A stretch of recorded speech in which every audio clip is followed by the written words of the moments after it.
Hello everyone. तो आप सबका स्वागत है fifth part of the video series beginner to better. और जैसा कि आप सब लोग जानते हैं, ये सीरीज बनी है कंप्लीटली बिगिनर लेवल के प्लेयर्स के लिए। थोड़े से कंसेप्ट इसमें शायद ऐसे भी हो जो इंटरमीडिएट लेवल के प्लेयर्स को पता नहीं है, तो वो भी आपको देखने मिल सकते हैं। तो आज जिस टॉपिक की हम लोग बात करने जा रहे हैं, उसका नाम है ओपोजिशन। ऐसा हो सकता है, मैंने ऐसा बहुत बार सुना है, मुझे ऐसे बहुत से कंप्लेंट्स आए हैं कि जो चेस कोचेस है वो इस टॉपिक पर इतना ज्यादा ध्यान नहीं देते, जबकि ये one of the most important topics of end game है। ओपोजिशन एक ऐसी चीज है जो आपको पता होनी ही चाहिए। आपको एक ही सबसे जो एक बेसिक एग्जांपल अभी हम देखने वाले हैं किंग और पॉन एंड गेम का, उसी में आपको पता चल जाएगा कि क्यों ये इतना ज्यादा इंपॉर्टेंट है ओपोजिशन का पता होना। तो सबसे पहले समझते हैं कि ऑपोजिशन किसको बोलते हैं। मान लेते हैं किंग ने मूव खेला किंग टू E2 और ब्लैक ने खेला किंग टू E4। तो ये जो दो किंग्स है ना, जो एक दूसरे के सामने है, इसमें गैप है एक स्क्वायर का, इसी को बोलते हैं ऑपोजिशन।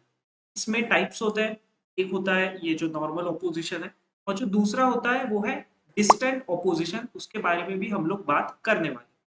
तो अभी मेरा आप लोगों से एक सिंपल सा क्वेश्चन है कि जैसे ये पॉन जब आगे जाएगा तो क्वीन बन जाएगा, अगर वो लास्ट में पहुंचता है तो। और फिर व्हाइट इजीली एक क्वीन और एक किंग के हेल्प से चेकमेट कर सकता है ब्लैक किंग को। अगर कोई है जिनको ये नहीं पता कि किस तरह से चेकमेट किया जाता है एक क्वीन से, वो मेरा I think second part of the video series देख लीजिए। के अंदर मैंने बताया है कि एक क्वीन से हम लोग कैसे चेकमेट कर सकते हैं। ओके। तो अब यहाँ पर मेरा आप लोगों से क्वेश्चन ये है कि मान लो व्हाइट ने परफेक्ट खेला, कोई मिस्टेक नहीं, और ब्लैक ने भी परफेक्ट खेला, कोई मिस्टेक नहीं की, तो क्या ये गेम ड्रॉ हो जाएगा? मतलब क्या ये ब्लैक किंग इस पॉन को रोक सकता है, या फिर व्हाइट एकदम परफेक्ट खेलकर कोई ट्रिक को यूज करके इस पॉन को प्रमोट कर पाए? अभी मैं आप अपने अपने आंसर्स कमेंट कर दीजिएगा before going ahead in the video. तो मैं आपको पहले बता देता हूँ। इसका आंसर ये है कि ब्लैक इस किंग के हेल्प से इस एक पॉन को इजीली स्टॉप कर सकता है। वही अभी हमको देखना है। अभी एक सिंपल सी बात है, अगर डायरेक्ट पॉन आगे जाएगा ऐसे कुछ तो किंग इसको मार देगा, लेकिन हम मिस्टेक्स की बात नहीं कर रहे। हम कंसिडर करेंगे कि व्हाइट बहुत अच्छे से खेलने की कोशिश कर। एक बेसिक चीज जो आप लोग ध्यान रखो वो ये है कि कभी भी किंग को यूज करो एक्टिवली एंड गेम में। तो इसमें क्या होगा, किंग जो रहेगा वो स्क्वायर्स को फ्री करता जाएगा अपने पॉन के लिए, और उन स्क्वायर्स को वो सपोर्ट करता जाएगा, जिससे पॉन को पुश करना इजी होता है। अगर आप सिर्फ पॉन को पुश करोगे तो आपको बहुत डिफिकल्ट होगा प्रमोट करने। तो चलो देखते हैं। ब्लैक के लिए यहाँ पे एक परफेक्ट मूव होता है कि वो खेले किंग टू E4 और कर दे ऑपोजिशन। जैसा मैंने बताया, दो किंग एक दूसरे के सामने आते हैं, इसी को बोलते हैं ऑपोजिशन। अब जब ऑपोजिशन होता है तो फायदा किसको होता है?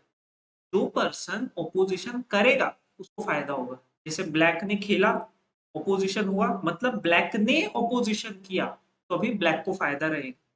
तो अभी मान लो, अभी किंग तो आगे जा नहीं सकता व्हाइट का, पूरी तरह से ब्लैक किंग ने इस व्हाइट किंग को ऐसे स्टॉप करके रखा है।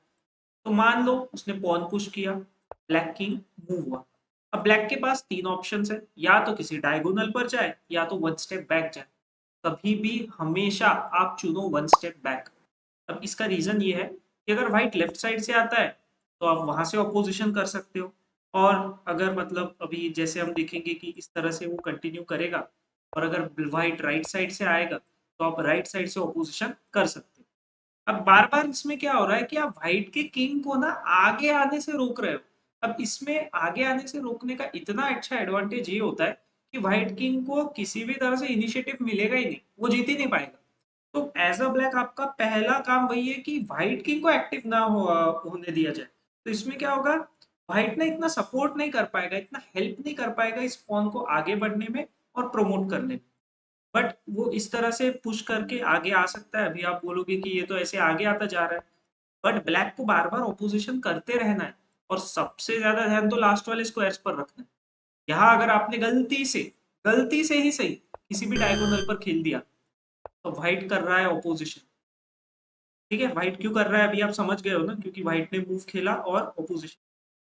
ब्लैक किंग हुआ मूव, पॉन का हुआ पुश, ब्लैक किंग के पास एक ही स्क्वायर है, उसको यहाँ आना पड़ेगा और इस तरह से व्हाइट क्वीन बनाकर इजीली विन हो जाएगा। इसीलिए जो लास्ट का स्क्वायर है यहाँ पे बहुत इंपॉर्टेंट है कि पीछे जाया जाए। व्हाइट ने मान लो इधर खेला है ऑन द C6, C8 पर खेलेगा ब्लैक। अभी देखो पोजीशन घूम फिर के वही बन गया, लेकिन यहाँ पे व्हाइट टू मूव है ना, पहले ब्लैक टू मूव था, तो व्हाइट का मूव है और ब्लैक ने ऑपोजिशन किया है। तो उस रीजन से अभी जब भी पॉन पुश होगा, ब्लैक किंग मूव हुआ, व्हाइट किंग जैसे ही इधर मूव होगा, ये हो गया है स्टेलमेट। और मैंने स्टेलमेट को एक्सप्लेन किया है, आप पूरा सीरीज लाइन से देखो, मैंने हर चीज एक्सप्लेन करते हुए आ रहा हूँ, आपको कहीं पर भी कोई प्रॉब्लम नहीं होने वाली। तो ये हो जाएगा एक स्टेलमेट, और स्टेलमेट होता है ड्रॉ। और इस तरह से ब्लैक इस पॉन को रोक सकता है और ड्रॉ कर सकता है with the help of opposition. ये तो मैंने आपको बहुत ही एक सिंपल एग्जांपल के थ्रू बताया है, डिस्टेंट ऑपोजिशन भी अभी हम देखने वाले। अब इस एग्जांपल में एक सबसे अच्छी चीज ये है कि इतने सिंपल वे में अभी आपको ऑपोजिशन समझ आ गया, लेकिन कितना भी कॉम्प्लिकेटेड पोजीशन हो, आप इस तरह से किंग को यूज करो।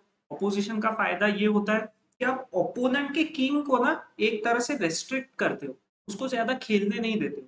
तो इसमें आप ही का फायदा होगा, क्योंकि एंड गेम का एक वन ऑफ द प्रिंसिपल है या एक स्ट्रेटेजी कह सकते हो ऐसी है कि किंग एक्टिव होना चाहिए। बट अगर किंग एक्टिव नहीं होता है तो आपको एडवांटेज है, अगर आपका किंग एक्टिव है और ओपोनेंट का नहीं है तो एडवांटेज आपको रहेगा। तो चलो जाते हैं दूसरे पोजीशन। अभी देखिए आप यहाँ पर कैसा सिचुएशन बना, यहाँ जब किंग आगे जा रहा है तो ये ब्लैक किंग तो जंप करके यहाँ आ नहीं सकता, ये नाइट तो है नहीं कि यहाँ आकर बैठ जाएगा, और ऑपोजिशन आप कर नहीं सकते। तो अगर आप एक स्क्वायर का गैप मेंटेन नहीं कर सकते तो आपको इस तरह से तीन स्क्वायर्स का गैप मेंटेन करना है। यहाँ पर आगे आने की गलती मत करना, कहीं पर भी आगे आओगे ना व्हाइट ऑपोजिशन कर देगा। और फिर अभी आप देखो व्हाइट को ऑपोजिशन, और व्हाइट इस तरह से आगे निकलकर ऐसे पॉन को हेल्प करने वाला है। यहाँ तक तो उसने कवर कर लिया है, व्हाइट किंग बहुत फ्री हो चुका है, अभी खुले हाथ से आगे जा सकता है, उसको कोई टेंशन नहीं है ना। तो इसीलिए अभी आपके लिए बहुत ही इंपॉर्टेंट है कि आप एक स्क्वायर का नहीं कर सकते तो थ्री स्क्वायर का गैप मेंटेन करो। अगर उसने पॉन वगैरह पुश किया तो अभी आप देखो सेम पोजीशन बन गया है जो हमने पहले डिस्कस किया था।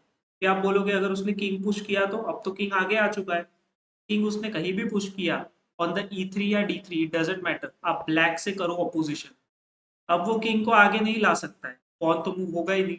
मान लो उसने साइड में मूव किया, आप वापस करो ऑपोजिशन, फॉलो अप लेते रहो। अब उसके पास क्या ऑप्शन है, अब वो किंग को बार बार खेलता रहेगा तो वैसे ही ड्रॉ होना है। उसने पॉन पुश करने की कोशिश की तो ये वापस वही वाला पोजीशन बन चुका है जो हमने पहले पार्ट ऑफ द वीडियो में देखा है। ओके, पहले पार्ट ऑफ द वीडियो मतलब इसी वीडियो की बात कर रहा हूँ मैं, फर्स्ट पार्ट नहीं, सीरीज का फर्स्ट पार्ट नहीं, वो तो कम्प्लीटली डिफरेंट था, मैं टू रुक्स चेकमेट बताया।